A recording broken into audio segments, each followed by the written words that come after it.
नमस्कार, मैं ओम प्रकाश टाक Shri Siddhi Vinayak YouTube study channel में आपका स्वागत करता हूं। प्रिय विद्यार्थियों, हमने राजनीति विज्ञान के बारे में पहले चर्चा की। आज भी हम राजनीति विज्ञान के बारे में चर्चा करेंगे। हमने पहले राजनीति जो विषय है इसके अंतर्गत हमने बिंदु पढ़ा था मौलिक अधिकार का, फिर हमने नीति निर्देशक तत्वों के बारे में हमने देखा। आज हम इसी का तीसरा पार्ट हम देखेंगे, जिसे कहेंगे मौलिक कर्तव्य, फंडामेंटल ड्यूटीज। हमारे जो देश के जो नागरिक हैं उनके कुछ कर्तव्य निर्धारित किए गए हैं देश के प्रति। उन कर्तव्यों का पालन करना प्रत्येक भारतीय का कर्तव्य वो निर्धारित किया गया है। हुआ क्या, जब हमारा संविधान बना था उस समय हमारे संविधान के अंदर मूल कर्तव्यों का उल्लेख नहीं किया गया था, क्योंकि संविधान निर्माताओं का ये मानना था कि मूल अधिकारों के साथ साथ जो मूल अधिकार हैं उनके साथ साथ कर्तव्य है वो स्वतः ही निर्धारित हो जाते हैं। लेकिन बाद में हमने कुछ देशों के संविधान के बारे में देखा, जैसे कि चीन है, इटली है, नीदरलैंड है, यूएसए है। ये जो संविधान है इनके संविधान के अंदर मूल अधिकारों का उल्लेख किया गया था। फिर हमने हमारे संविधान का पुनः निरीक्षण करने के लिए एक समिति का गठन किया, जिसे बोलते हैं स्वर्ण सिंह समिति। उस स्वर्ण सिंह समिति की सिफारिश पर ही सन 1976 के अंदर ये हमने मूल कर्तव्य हैं वो संविधान के अंदर ऐड किए। इससे पहले हमारे जो मौलिक कर्तव्य हैं उनका उल्लेख नहीं था। देखिए, आज हम मौलिक कर्तव्यों के बारे में पढ़ने जा रहे हैं। हमारे देश के प्रति कौन कौन से कर्तव्य वो बनते हैं जिनका हमें सम्मान पूर्वक हमारे देश के लिए हमें वो कर्तव्य वो हमारे करने चाहिए। हमें प्रत्येक एक भारतीय नागरिक को ये पता होना चाहिए कि मेरे देश के प्रति कर्तव्य क्या है। वही मूल कर्तव्य है जो हम बार बार पढ़ते हैं और बार बार देखते हैं। उन्हीं मूल कर्तव्यों के बारे में आज हम चर्चा करेंगे। तो देखिए विद्यार्थियों, क्या है मूल कर्तव्य? आपको पता है, इनको बोलते हैं फंडामेंटल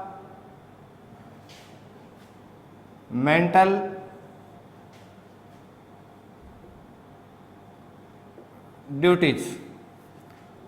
फंडामेंटल ड्यूटीज क्या है? फंडामेंटल ड्यूटीज, तो देखिए, ये हमारे जो संविधान है इनका जो उल्लेख है वो भारतीय संविधान के भाग 4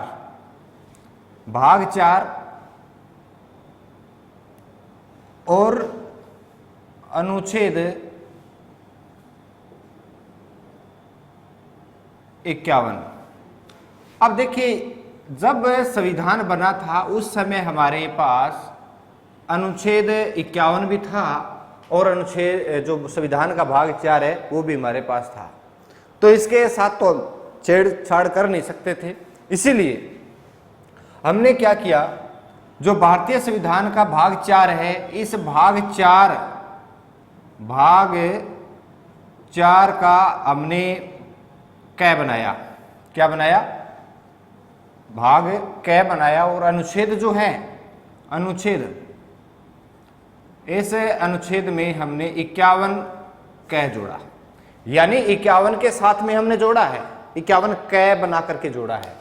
भाग 4 में भी हमने जोड़ा है मूल कर्तव्य को, लेकिन हमने भाग 4 कै के रूप में इसे जोड़ा है, जिसे भाग ए भी बोल सकते हैं, इसे अनुच्छेद 51 ए भी बोल सकते हैं। इनके अंदर हमने उल्लेख किया है। इनके अंदर क्या किया गया है? मौलिक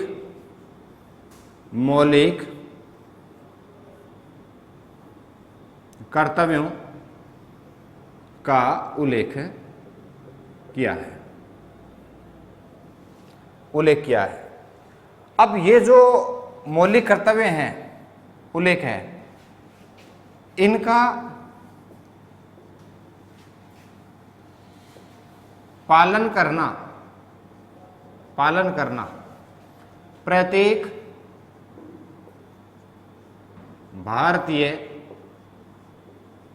भारतीय नागरिक का क्या बनाया गया है, कर्तव्य बनाया गया है। यानी प्रत्येक जो भारतीय नागरिक है वो इन मौलिक कर्तव्यों का क्या करेगा, पालन करेगा, जिनको हमने संविधान के भाग 4 क और अनुच्छेद 51 क के अंदर हमने जोड़ा है। आपको पता है हमारा जो मूल संविधान है, यानी भारत के मूल संविधान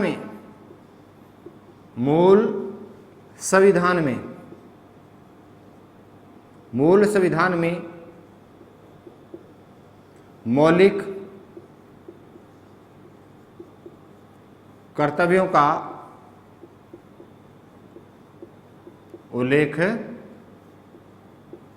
नहीं था।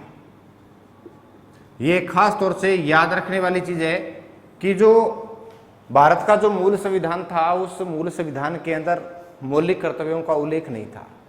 क्यों नहीं किया इसमें उल्लेख, ये मैंने आपको बताया ही है कि जो संविधान निर्माता थे, क्यों नहीं था, क्योंकि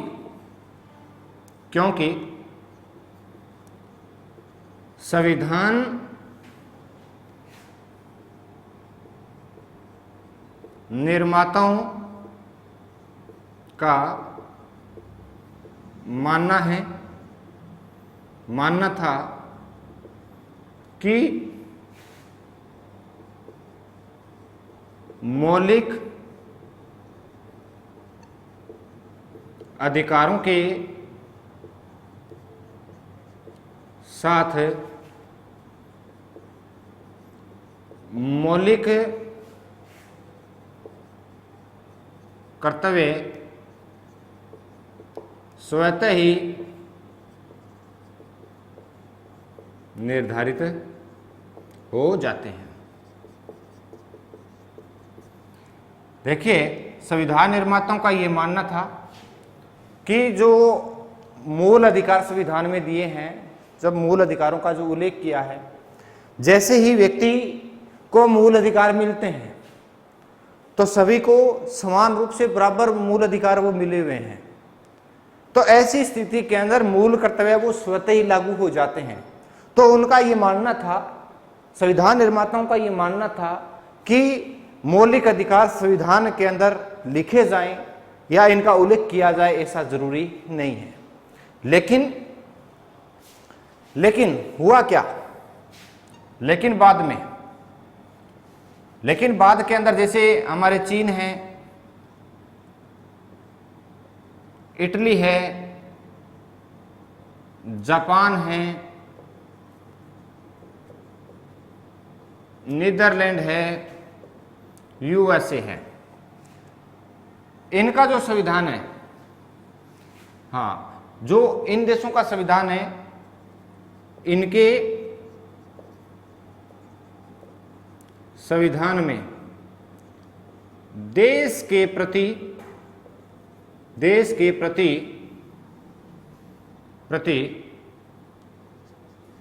नागरिकों के मौलिक कर्तव्यों का उल्लेख था। देखिए, इनके संविधान के अंदर मौलिक कर्तव्यों का उल्लेख था। फिर भारतीयों को महसूस हुआ, क्या हुआ, फिर भारतीयों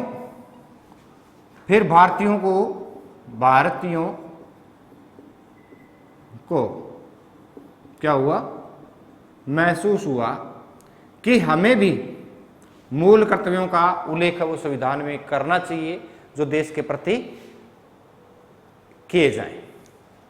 अब देखिए, इसलिए क्या काम किया गया, 42वां संविधान संशोधन, 42वां संविधान संशोधन सन 1976 में किया गया। और जो ये भारतीयों को महसूस हुआ, इसके आधार पर क्या किया गया, 42वां संविधान संशोधन 1976 किया गया। और इस संशोधन के तहत मूल अधिकारों का क्या किया गया, उल्लेख किया गया। और 10 मूल अधिकार, कितने, मूल कर्तव्य, मैंने बोल दिया था मूल अधिकार, 10 मूल अधिकार नहीं बल्कि 10 मूल कर्तव्य, मौलिक कर्तव्य, अर्थात 10 मूल कर्तव्यों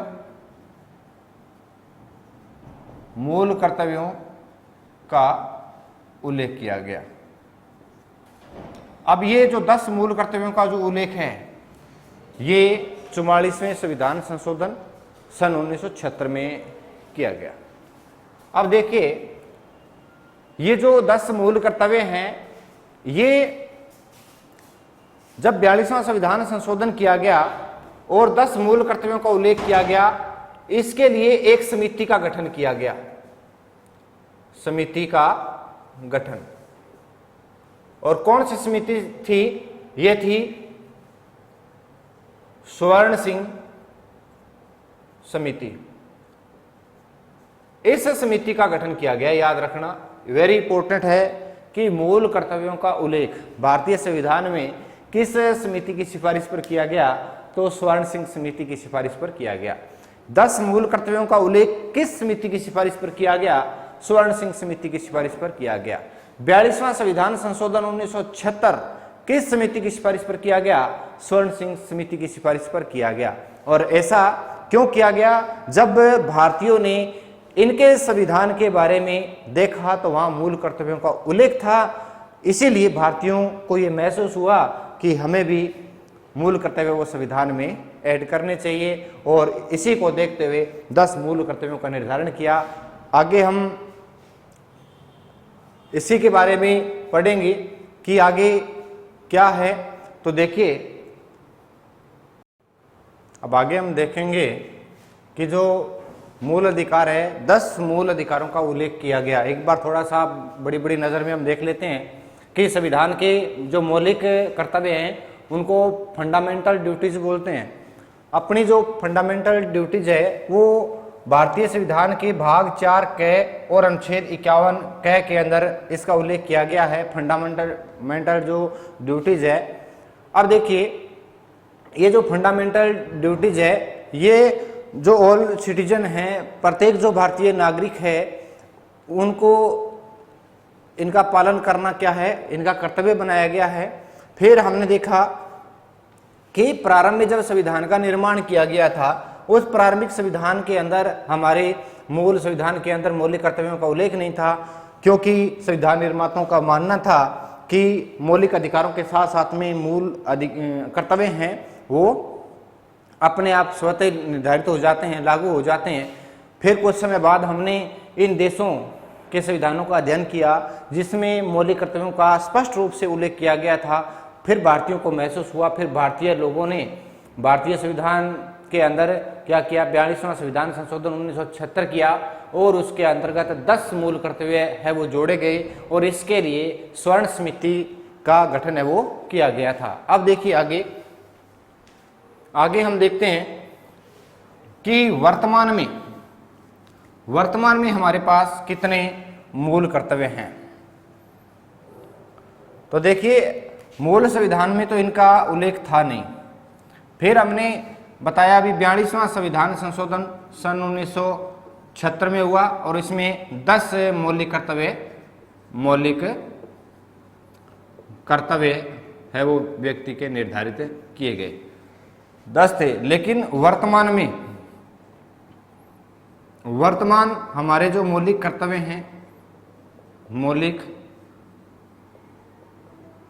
हैं, उनकी संख्या कितनी है, 11 है। वर्तमान में मौलिक कर्तव्य कितने हैं, 11 हैं। और ये जो 11वां मूल कर्तव्य है, 11वां मूल कर्तव्य है, ये 86वां संविधान संशोधन, कौन सा? 86वां संविधान संशोधन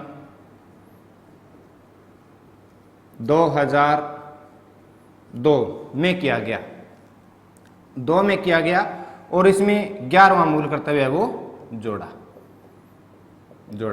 तो वर्तमान में हमारे पास कितने हो गए? वर्तमान में हमारे पास 11 मौलिक कर्तव्य हो गए। अब देखिए हम प्रत्येक एक की चर्चा करते हैं कि हमारे जो 11 मूल कर्तव्य हैं वर्तमान में वो कौन कौन से हैं और कौन कौन से मूल कर्तव्यों का क्या किया गया है, उल्लेख किया गया है। आपको पता है ये मूल कर्तव्य हैं, इनका पालन करना प्रत्येक भारतीय नागरिक का कर्तव्य बनता है। देखिए इसके अंतर्गत हमारा जो पहला मूल कर्तव्य है, पहला जो मूल कर्तव्य आपको पता है ये मूल कर्तव्य 42वां संविधान संशोधन 1976 द्वारा जोड़े और कितने? 11 मौलिक कर्तव्य जोड़े थे। कितने? 11 मौलिक कर्तव्य जोड़े। अब देखिए ये जो 11 मौलिक कर्तव्य है वो कौन कौन से मौलिक कर्तव्य है? कौन कौन से मौलिक कर्तव्य है? पहला हमारा मूल कर्तव्य है कि हम संविधान का पालन करें। क्या करें? संविधान का पालन करें और जो हमारे आदर्श हैं, जो संविधान को बनाने वाले हैं, वो जो हमारे आदर्श हैं, जो भी हमारी जो संस्थाएं हैं जैसे संसद भवन हो गया, ऐसी जो हमारी जो संस्थाएं हैं, राष्ट्र ध्वज है, राष्ट्रगान है आदि का क्या करना है? आदर करना है। तो पहला जो मूल कर्तव्य है वो ये है कि प्रत्येक भारतीय नागरिक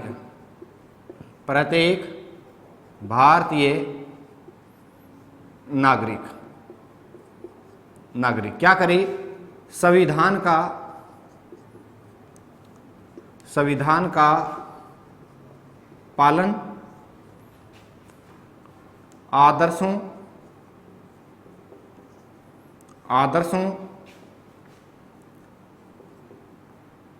संस्थाओं, राष्ट्र ध्वज, राष्ट्रगान का क्या करे? आदर करे। ये हमारा पहला मूल कर्तव्य है कि प्रत्येक भारतीय नागरिक है वो संविधान का क्या करे? पालन करे। और मुझे बड़ी खुशी है कि हम भारतीय लोग हैं वो संविधान का पूर्ण रूप से हम पालन करते हैं और हमारे जो आदर्श हैं, हमारी जो संस्थाएं हैं, राष्ट्र ध्वज है, राष्ट्रगान है, पूरा देश एकजुट होकर के और इन कर्तव्यों का क्या करता है? पालन करता भी है। तो ये हमारा पहली ड्यूटी ये बनती है, फंडामेंटल ड्यूटीज, कि हम इनका क्या करें? आदर करें, सम्मान करें और इनका पालन करें। दूसरी फंडामेंटल ड्यूटीज ये है कि जो स्वतंत्रता के लिए जिन लोगों ने संघर्ष किया था, जिन लोगों ने राष्ट्रीय आंदोलन किए, ऐसे जो हमारे आदर्श हैं, इनको प्रेरित करने वाले जो आदर्श हैं, इनको हमें क्या हृदय में संजोए रखना है। तो स्वतंत्रता के लिए दूसरा कर्तव्य ये है कि स्वतंत्रता के लिए राष्ट्रीय आंदोलन करने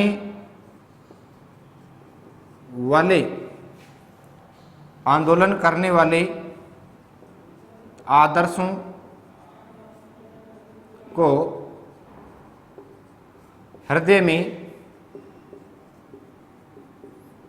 संजोए रखना, ये हमारा कर्तव्य है। अभी जो स्वतंत्रता के लिए राष्ट्रीय आंदोलन जिन आदर्शों ने किया, जैसे सरदार भगत सिंह हो गए, इसी प्रकार से महात्मा गांधी हो गए, ये जो हमारे आदर्श हैं, जो हमारे महान पुरुष हैं, जिनके द्वारा राष्ट्रीय आंदोलन किए गए, ऐसे उच्च जो आदर्श हैं, इन आदर्शों को हमें हृदय में संजोए रखना है। और मुझे इसी बात का भी गर्व है कि मेरा प्रत्येक भारतीय है वो इन आदर्शों का क्या करता है, पालन करता है, इन आदर्शों को हृदय में संजोए रखता है। और इनके प्रतिवर्ष जैसे इनके जन्म दिवस आते हैं या इनके द्वारा जो भी कार्य किया गया, जो बलिदान दिया गया, हम बलिदान दिवस मनाते हैं, इनकी जयंती मनाते हैं, क्योंकि ये जो आदर्श हैं वो आज तक मेरे प्रत्येक भारतीय ने अपने हृदय के अंदर संजोए रखे हैं।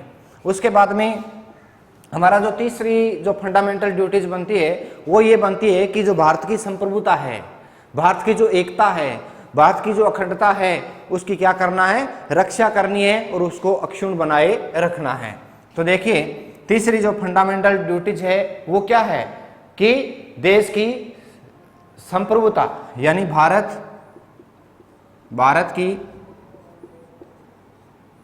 संप्रभुता, एकता व अखंडता को अक्षुण्ण बनाए रखना। अब देखिए ये भी हमारा तीसरी जो फंडामेंटल ड्यूटीज है, थर्ड नंबर की, ये थर्ड फंडामेंटल ड्यूटीज है वो भी हम निभाते हैं, इसका भी हम पालन करते हैं। जब भी कोई देश है वो किसी ऐसी संकटकालीन परिस्थिति में आता है तो मेरा प्रत्येक भारतीय है वो इसकी संप्रभुता का, एकता का, अखंडता का पालन करता है, अखंडता बनाए रखता है। इस प्रकार से तीसरी फंडामेंटल ड्यूटी ये बनती है कि जो मेरा देश है उसकी संप्रभुता की हम क्या करें, रक्षा करें, उसका क्या करें, पालन करें। हाँ, चौथे फंडामेंटल ड्यूटीज है वो भी बहुत सुंदर है और इसके अंदर कहा गया है भी देश की हमें क्या करनी है, रक्षा करनी है। क्या करनी है, रक्षा करनी है। और जैसे ही कोई ऐसी संकटकालीन परिस्थिति आ जाए और देश आह्वान करे देश सेवा करने के लिए, तो सभी को उसमें तैयार रहना है। हम देश की क्या करेंगे, सेवा भी करेंगे, ये भी हमारा कर्तव्य बनता है। तो चौथी जो फंडामेंटल ड्यूटीज ये है कि देश की रक्षा करे तथा रक्षा के लिए आह्वान करने पर राष्ट्र सेवा के लिए तैयार रहना। यह भी हमारी क्या है, चौथी फंडामेंटल ड्यूटीज है। हमें देश को बचाना है और किसी प्रकार से देश किसी भी परिस्थिति में आ जाए और ऐसा आह्वान करे कि देश की रक्षा करना है, देश की रक्षा करनी है, तो हमें हमारे बिना प्राणों को देखते हुए क्या करेंगे, हम देश की रक्षा करेंगे। उसके बाद में पांचवी जो फंडामेंटल ड्यूटीज है वो ये है कि जो भारत की जो सभी लोग हैं वो समरसता, भाईचारे भावना का क्या करेंगे, निर्माण करेंगे। क्या करेंगे, पांचवी है, भारत के सभी लोग समरसता तथा भाईचारे की भावना का निर्माण करें। देखिए इसको मूल कर्तव्य क्यों निर्धारित किया गया, ये भी बहुत ही अच्छा मूल कर्तव्य है। आपको पता है कि हमारे देश के अंदर विभिन्न जाति धर्मों के, वंश के, विभिन्न जाति धर्मों के लोग निवास करते हैं। तो ऐसी स्थिति के अंदर वो धर्म न देख करके, वो जाति न देख करके, अपना धर्म एक ही है कि हमारा एक भारत देश है और भारत देश की क्या करनी है, सेवा करनी है। तो ऐसी स्थिति में भारत के जो सारे लोग हैं वो समरसता और भाईचारे की भावना का निर्माण करें, कोई भी एक दूसरे का विरोधी ना हो, सभी धर्मों को छोड़ करके पहला धर्म भारतीय है, भारतीय होना है, तो इसमें क्या करना है, भाईचारे की भावना का निर्माण करना है। ये मेरे प्रत्येक भारतीय नागरिक का क्या बनता है, कर्तव्य बनता है और इस कर्तव्य का भी हम पालन कर रहे हैं। उसके बाद में 6 नंबर की जो अपने फंडामेंटल जो ड्यूटीज है 6 नंबर, हाँ इसके अंदर एक चीज और भी ध्यान में रखना है भी भाईचारे की भावना का हमें क्या करना है, विकास करना है। और जैसे हमारे कोई जो प्राचीन कुरीति या यूं कहें प्रथा, आदि का, प्रथा का क्या करना है, त्याग करना है, त्याग करना। जो क्या हो, जो बुरी हो उस बुराई का हमें क्या करना है, त्याग करना है। तथा महिला सम्मान करें, क्या करें, महिला सम्मान करें। ये भी हमारी फंडामेंटल ड्यूटीज बनती है कि हम लोगों को ऐसी जो कुरीतियां हैं, जैसे कोई सती प्रथा है, बाल विवाह है, ऐसे कुरीतियों का हमें क्या करना है, त्याग करना है। जैसे दहेज लेना आदि का हमें क्या करना है, त्याग करना है। और हमारे देश की जो स्त्रियां हैं उनके प्रति हमारा क्या सम्मान करेंगे हम। तो ये हमारी 5 नंबर की फंडामेंटल ड्यूटीज है। अब देखिए 6 नंबर फंडामेंटल ड्यूटीज क्या है कि हमारी जो सामाजिक संस्कृति की जो गौरवशाली परंपरा का आदि का हमें महत्व समझना है और उसका परिरक्षण भी करना है। तो हमारी सामाजिक संस्कृति की गौरवशाली परंपरा का, हमारी सामाजिक संस्कृति की गौरवशाली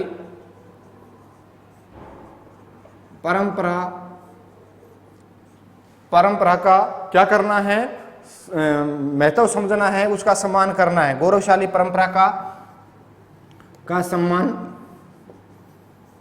व महत्व समझे तथा जो गौरवशाली परंपरा है, हमारी जो सामाजिक संस्कृति है, उसका क्या करना है, परिरक्षण करना। ये भी हमारी क्या बनती है, फंडामेंटल ड्यूटीज बनती है। जो हमारी समाज में जो संस्कृति है, जो सांस्कृतिक धरोहर जो होती है, उन चीजों की हमें क्या करनी है, रक्षा करनी है। उसके बाद में हमारी जो 7वीं फंडामेंटल ड्यूटीज है वो ये बनती है कि जो प्राकृतिक पर्यावरण है, जैसे झील है, तालाब है, नदी है, नल नाले हैं आदि का क्या करना है, आदि की रक्षा करनी है। और जो जीव हैं, जीवों पे क्या करनी है, दया करनी है। जो प्राणी हैं उन पे क्या करनी है, दया करनी है। ये हमारी 7 नंबर की जो फंडामेंटल ड्यूटीज है वो बनती है। तो क्या करना है, प्राकृतिक पर्यावरण जैसे नदी, तालाब, वन, झील आदि की क्या करनी है, आदि की रक्षा करनी है। झील की रक्षा तथा प्राणी मात्र के प्रति दया भाव। ये भी हमारा एक फंडामेंटल है, वो ड्यूटीज है कि जो हमारा प्राकृतिक पर्यावरण है, पर्यावरण को किसी भी प्रकार से क्षति नहीं पहुंचानी है। पर्यावरण की क्या करनी है, रक्षा करनी है, जिससे क्या हो, वातावरण शुद्ध बना रहे। और नदी, नल, झील आदि है, इनकी हमें रक्षा करनी है, जिससे आने वाले समय के अंदर जो आने वाली पीढ़ी है, अगर हम इन कर्तव्यों का पालन करेंगे तो आने वाली पीढ़ी के लिए ये पानी है वो बच करके रहेगा। और वन, झील है, ये पशु पक्षियों की जो शरण स्थली है, वो भी, इसकी भी क्या होगी, रक्षा होगी। और प्राणियों पर क्या करनी है, दया करनी है। तो इस प्रकार से ये 7वीं फंडामेंटल ड्यूटीज है। अब देखिए 8 नंबर का जो हमारे जो मौलिक कर्तव्य है उसके अंदर क्या है, वैज्ञानिक दृष्टिकोण। क्या करना है, वैज्ञानिक दृष्टिकोण को अपनाना है। उसके बाद में मानववाद और ज्ञानार्जन तथा सुधार की भावना का विकास करना है। क्या करना है कि वैज्ञानिक दृष्टिकोण, क्या करना है, वैज्ञानिक दृष्टिकोण, वैज्ञानिक दृष्टिकोण, यानी कोई भी कार्य जब हम करेंगे तो वैज्ञानिक दृष्टिकोण से करेंगे, तकनीकी के आधार पर चलेंगे, जिससे हमारे देश का क्या हो सके, विकास हो सके। और मानववाद के अंदर यह है कि प्रत्येक व्यक्ति है, कोई भी अगर कोई कार्य किया जाएगा तो मानव को केंद्र बिंदु रख करके किया जाएगा। वो कार्य है वो मानव के लिए किया जाएगा, न कि मानव के लिए कोई कार्य है, बल्कि मानव कार्य के लिए नहीं है, बल्कि कार्य किसके लिए, मानव के लिए है। तो ये मानववाद, मानव को केंद्र बिंदु रख करके मानव का इसमें क्या किया जाएगा, विकास किया जाएगा।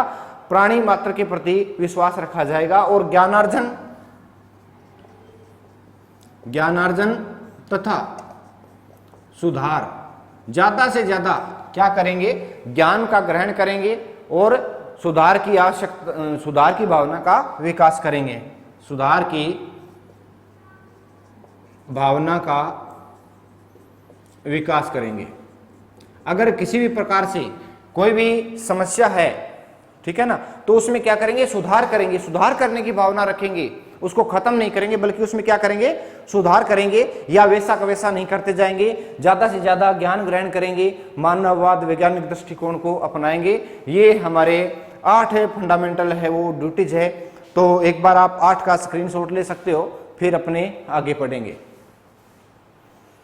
अब देखिए आगे जो हमारे 9 नंबर जो फंडामेंटल ड्यूटीज है, 9 नंबर,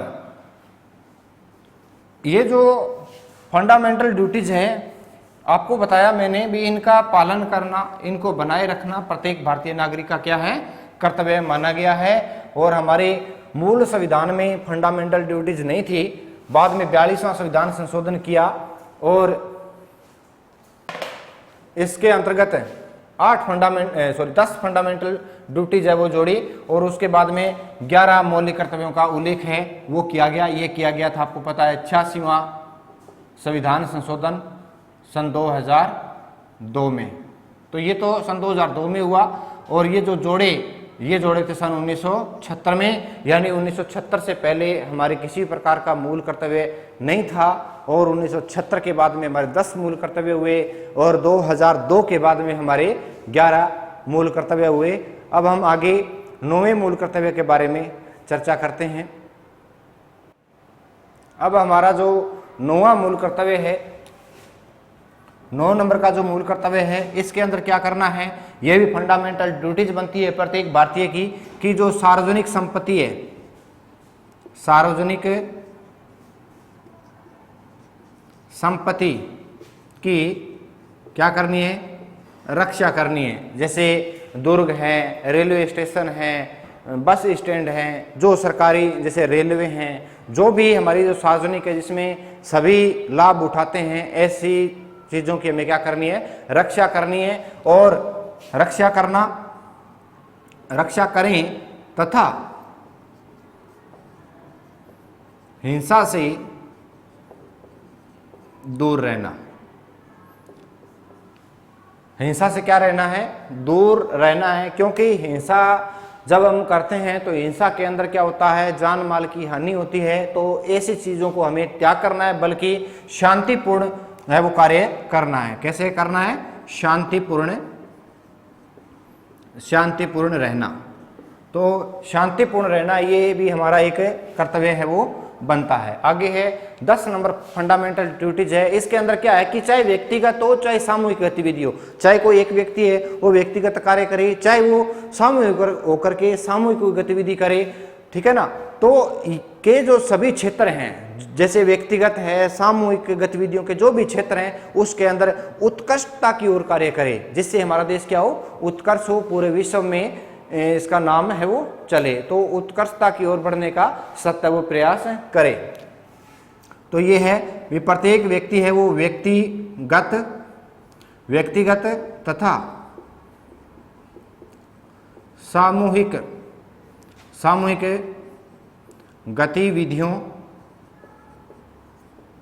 गतिविधियों के क्षेत्रों में उत्कर्ष कार्य की ओर बढ़ने का क्या करे, प्रयास करे, जिससे क्या हो, देश का विकास हो। ये हमारे 10 फंडामेंटल ड्यूटीज है। कब की, 42वें संविधान संशोधन सन 1976 के द्वारा जोड़ी गई।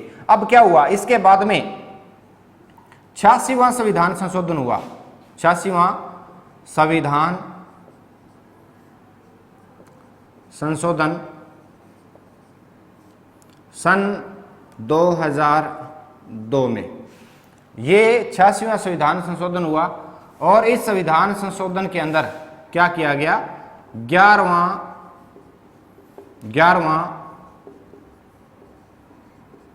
मौलिक कर्तव्य जोड़ा गया। 11वां मौलिक कर्तव्य जोड़ा गया। क्या जोड़ा गया 11वां मौलिक कर्तव्य? ये जोड़ा गया कि प्रत्येक भारतीय 6 से 14 वर्ष तक के बच्चों को निःशुल्क व अनिवार्य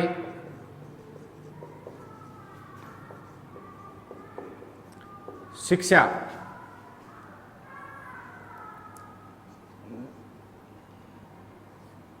दिलवाएगा। ये 11वां मूल कर्तव्य है। और ये जो शिक्षा दिलवाने का जो कर्तव्य, ये जो कर्तव्य निर्धारित किया है, ये कर्तव्य किसका होगा? ये होगा अभिभावक का। अभिभावक में आपको पता है माता पिता, ठीक है ना, या यूं कहें परिवार, ये अभिभावक में है। और ये इनका क्या बनाया गया है? कर्तव्य बनाया गया है। अगर ये कर्तव्य बड़ा सख्ती से लागू किया गया है, ये शक्ति से